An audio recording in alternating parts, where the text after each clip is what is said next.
Olá, tudo bem? A graça e a paz esteja com você. Que alegria podermos estar aqui para compartilhar as maravilhas de Deus. Tudo bem, irmão? Tudo bem, minha irmã. Que a graça e a paz esteja com você, meu irmão e minha irmã que nos acompanham em mais esse tema, em mais esse vídeo. Eu já peço que você já vá abrindo aí o seu coração para essa palavra do Senhor, que o seu coração esteja aberto para receber aquilo que o Senhor tem a nos falar.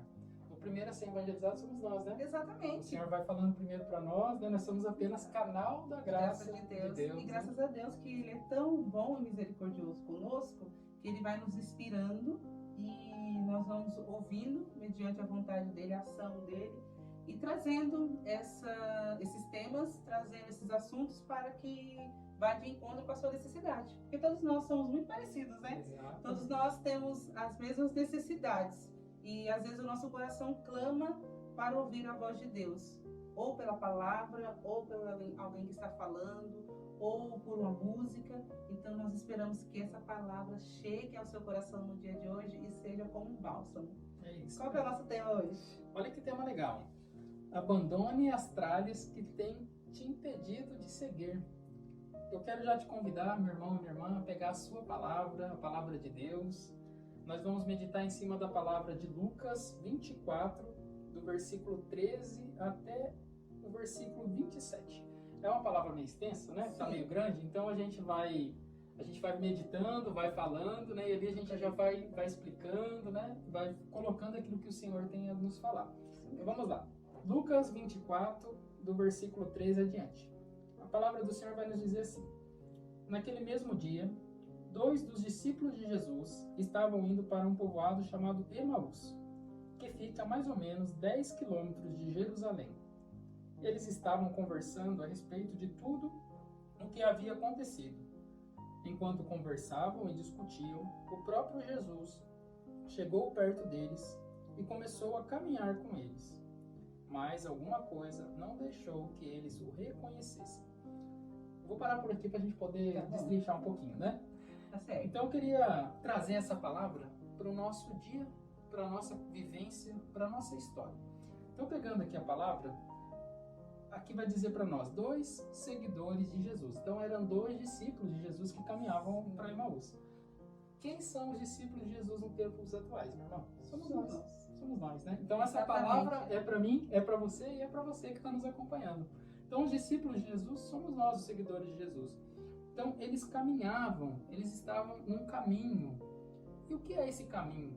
Esse caminho extenso, né? Um caminho extenso, né? 10 quilômetros, está falando que é chão, né? É chão. E o que é esse caminho? Esse caminho é a nossa vida, é os nossos dias. Então esses discípulos estavam caminhando, como nós. Cada dia que a gente acorda é um passo a mais que a gente deu na direção do céu, na direção de onde nós fomos criados. Sim, sim. Né? E não importa quanto tempo você já está caminhando com Jesus. A caminhada sempre é atual. Sim. Porque o dia de ontem nós não temos mais, o dia de amanhã é incerto, então é o dia de hoje. Então nós caminhamos hoje, né? Ainda que a gente esteja há 10 anos, há 5 anos, 1 ano, alguns meses caminhando com Jesus, é na atualidade, né? Sim. Eles estavam conversando sobre o que tinha acontecido. Então a gente vai precisar ali regressar um pouquinho para entender do que eles estavam conversando. Então, para a gente não alongar muito, não pegar aí os trechos anteriores, né, a essa palavra de hoje, o Senhor Jesus tinha acabado de ser crucificado. Então a gente já consegue entender qual era o teor da conversa, né, irmão? Eles estavam ali frustrados, decepcionados, fugindo, estavam indo embora, né? Porque, na verdade, como eles já tinham se tornado do grupo de Jesus, acabou a missão na cabeça deles, né? E acabou a missão. Vamos o quê? Vamos embora para nossa casa viver a nossa vida, né? Então a caminhada, olha para vocês verem que eles moravam longe, eles estavam distantes da casa, que eles iam andar 10 quilômetros. E aí o Senhor apareceu para eles, né? Para trocar essa ideia. E, gente, agora que eu morri, vocês vão fugir? E ali eles estavam, o teor da conversa a gente já começa a entender que era uma conversa que eles estavam tristes, estavam decepcionados, né? Eles imaginavam eles entendiam que o rei viria de uma outra forma, né? Que viria, desceria ali e mandaria em tudo. E eles não entenderam, né, o propósito do Senhor, não entenderam o propósito de Jesus, né? Então eles não entenderam que o amor começava ali na cruz. Sim. Né? Então eles estavam decepcionados, tristes, ali caminhando cabisbaixos, né? E o Senhor veio e se pôs diante deles. e o que o impediu de reconhecê-lo? Eu acho que o que impediu primeiramente eles de reconhecer é que eles estavam esperando que esse rei fosse um rei materialista, né? Que esse rei ia conquistar uma cidade, que esse rei ia conquistar riquezas, ia dominar povos. Por quê? Porque nós somos assim, né? A gente falou em realeza, a gente já pensa que é coisa de materiais, falou em dinheiro. E aí eu acho que a primeira decepção veio disso. Por quê? Porque, querendo ou não, um pouco do humano ainda gritava dentro deles, né? E como grita na nossa vida, quando nós começamos a seguir a Deus, nós esperamos o quê? Que a nossa vida prospere, que a gente consiga ter bons êxitos, conquistas, e aí a vida vai se mostrando de uma forma mais singela, porque o nosso Deus não é esse Deus.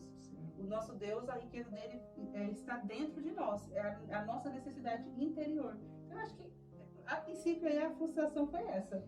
Então, vamos concluir aqui que a decepção, né, a frustração, tudo isso impediram eles de reconhecer Jesus. Impediram. Né? Eles não conseguiram conhecer o Mestre, aquele que eles caminhavam, que eles conheciam intimamente. Sim. Então, a gente já pode entender ali que eles estavam carregando tralhas nesse caminho, né, que o impediram de seguir Jesus. Então, vamos continuar aqui a palavra. Então, Jesus perguntou: o que é que vocês estão conversando pelo caminho? Eles pararam com um jeito triste, e um deles, chamado Cleópatas, disse: será que você é o único morador de Jerusalém que não sabe o que aconteceu lá nesses últimos dias? O que? Perguntou ele. Eles responderam: o que aconteceu com Jesus de Nazaré. Esse homem era um profeta, e para Deus e para todo o povo, ele era poderoso em atos e palavras. Os chefes dos sacerdotes e os nossos líderes o entregaram para ser condenado à morte e o crucificaram. E a nossa esperança era que fosse ele quem iria libertar o povo de Israel. Aí já entra aquilo que você falou, né? Sim. Eles estavam ali imaginando um outro tipo de... uma expectativa grande, e eles se encontraram desanimados. Né? O desânimo, as tranqueiras que eles foram colocando aí durante esse caminho, o impediram de ver Jesus. Eles foram enchendo o coração, né, Marcelo? Porque na nossa vida é assim, né? Quando a gente imagina, cria uma história na nossa cabeça, a gente vai enchendo o nosso coração de coisas vazias, de expectativas, como você falou, de expectativas, planos. A gente cria uma história tão grande, e quando realmente, de fato, a história acontece, a gente fala: ué, o que aconteceu com tudo aquilo que estava? Então o coração deles realmente estava desse jeito, cheio de tranqueiras, porque a expectativa diante desse reinado de Deus era outra, né? Sim. Aí pulando aqui para o versículo já 25, então Jesus lhe disse: como vocês demoram a entender e a crer em tudo que os profetas disseram? E começou a explicar todas as passagens das Escrituras Sagradas que falavam dele, iniciando com o livro de Moisés e os escritos de todos os profetas. Eu quero grifar essa palavra aqui. Começou a explicar as Escrituras Sagradas.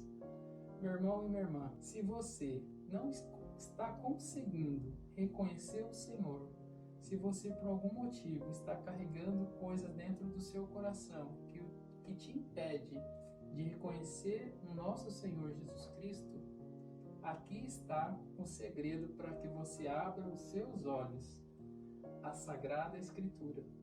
Né? Nós vamos ver no decorrer desse texto que eles vão reconhecer Jesus, né, ao partir do pão, mas a preparação para o encontro com o Senhor, o encontro íntimo com o Senhor, ela começa na Sagrada Escritura. Começa. E é interessante que a palavra nos diz que conhecereis a verdade e ela vos libertará. Então, quanto mais nós conhecemos de Deus através da palavra, mais libertação na nossa vida nós temos. Eu vejo hoje que na nossa igreja, eu não sei se é só na nossa bolha, né? Tem crescido esse desejo pelo conhecimento da palavra, né? Pela leitura da palavra. Tem aquele livro, A Bíblia do Meu Dia a Dia, do Padre Jonas Abibes, né? Que é da Canção Nova. É um livro maravilhoso. Eu aprendi a ler a Bíblia com ele. Então eu percebo que as pessoas, elas têm buscado. Pode ser engano, né? Às vezes a gente vê um ou dois, então a gente já vê que é um monte. Mas eu percebo que as pessoas têm tem tido esse desejo de conhecer essa verdade. Por quê? Porque Deus, ele disse, na palavra dele diz isso: conhecereis a verdade, ela vos libertará. E a verdade é a palavra de Deus. Então, quando você leu aí que ele começou a explicar as escrituras, então assim, é como se tudo aquilo que tivesse tampando, a venda que tivesse tampando os olhos desses discípulos que ali caminhavam, dessas pessoas, né, ou de nós mesmos, tivesse caído. Então nós enxergamos um novo Deus, né? Exatamente, porque a palavra, ela vai nos mostrando aquilo que é a vontade do Senhor. A palavra vai nos direcionando no caminho de Deus. Então, quando a gente carrega coisas, essas tralhas, né, que nos impede de seguir ao Senhor, nos impede de reconhecê-lo, às vezes no irmão, às vezes num necessitado, às vezes num parente, num amigo próximo, né? Porque nós estamos carregando falta de perdão, ódio, mágoas, rancores, inimizades. A palavra, ela vai nos mostrando aquilo que é a vontade de Deus. A palavra vai nos direcionando aquilo que é a vontade de Deus. Vai revelando para nós, né? Vai dizendo. Então, às vezes, se na sua vida hoje você tem uma dificuldade de entender aquilo que Deus quer para você, talvez há uma necessidade de começar a ler a Escritura. Exatamente. Há uma necessidade de você se aprofundar mais na palavra, sabe? E a palavra, ela é sempre nova para todo mundo. Todo mundo. Olha, pode existir pessoas que vieram antes de você, existe com certeza antes de nós, que leram a Bíblia e interpretaram de uma forma, mas o Espírito que habita em nós, ele nos revela coisas novas e específicas para cada um de nós quando nós nos abrimos a esse entendimento, né? A leitura. E eu acredito que assim foi com esses discípulos. Eles se abriram de uma forma tão grande à ação de Deus, que Deus falou coisas particulares para eles ali através da palavra. E a palavra é assim, porque ela é sempre nova, né? E para ter um encontro íntimo com o Senhor, nós vamos ver que depois eles foram e convidaram Jesus a entrar para dentro de casa, né? Jesus entrou na intimidade. Para ter esse encontro íntimo com o Senhor, se inicia na preparação da palavra. É a preparação da palavra que nos coloca com intimidade com o Senhor. E o mais lindo, para a gente já ir encerrando, foi que quando eles perceberam que era o Senhor, eles vão dizer assim, lá no versículo 32, então eles disseram um para o outro: não parecia que o nosso coração queimava dentro do peito, quando ele nos falava, durante a estrada, nos explicava as escrituras sagradas? E eles se levantaram logo e voltaram para Jerusalém. Ah, que lindo! Que lindo, né? É aquele arrependimento, né? Sim. Hoje nós temos, graças a Deus, a confissão que tira todas essas traves do nosso coração e nós podemos voltar a comungar da graça de Deus. E ali eles perceberam, ali tem até uma interrogação, não parecia, né, realmente ardia o nosso coração? Olha, se ardia, Deus nos libertou. Sim. Se ardia, Deus nos chamou novamente, Deus nos aceitou, né? Olha como a palavra, ela realmente traz essa libertação. E talvez é isso que às vezes falta na minha vida, na sua vida, esse desejo de se conectar, de se reencontrar com Deus através da palavra, né? Então, se você tem essa oportunidade de ter uma palavra na sua casa, de ter uma Bíblia na sua casa, né? Peça o Espírito Santo de Deus sobre você e diga, seja verdadeiro com o Senhor. Fala, Senhor, se revele a mim, se mostre a mim através da tua palavra, né? Através daquilo que o Senhor tem. Assim como o Senhor fez com os discípulos de Emaús, né? A gente vai depois deixar na legenda aqui essa passagem, para que você também possa reler novamente, porque às vezes o Senhor falou com você no dia de hoje. É isso mesmo. E se você conhece alguém que precisa escutar essa meditação, conhece alguém que precisa escutar essa palavra, que precisa ter esse encontro íntimo com o Senhor através da palavra de Deus, encaminhe esse vídeo. Nos ajude compartilhando, nos ajude comentando, nos ajude curtindo, né? Não esqueça aí de ligar o sininho para que você possa receber todos os nossos conteúdos, que você seja aí canal da graça de Deus, né? Transbordando a palavra de Deus, ajudando a gente a compartilhando esses nossos ensinos. Que Deus possa te abençoar imensamente a sua vida, que você tenha realmente esse encontro verdadeiro com o Senhor. Deus te abençoe. Um abraço, até a próxima. Nós contamos com você.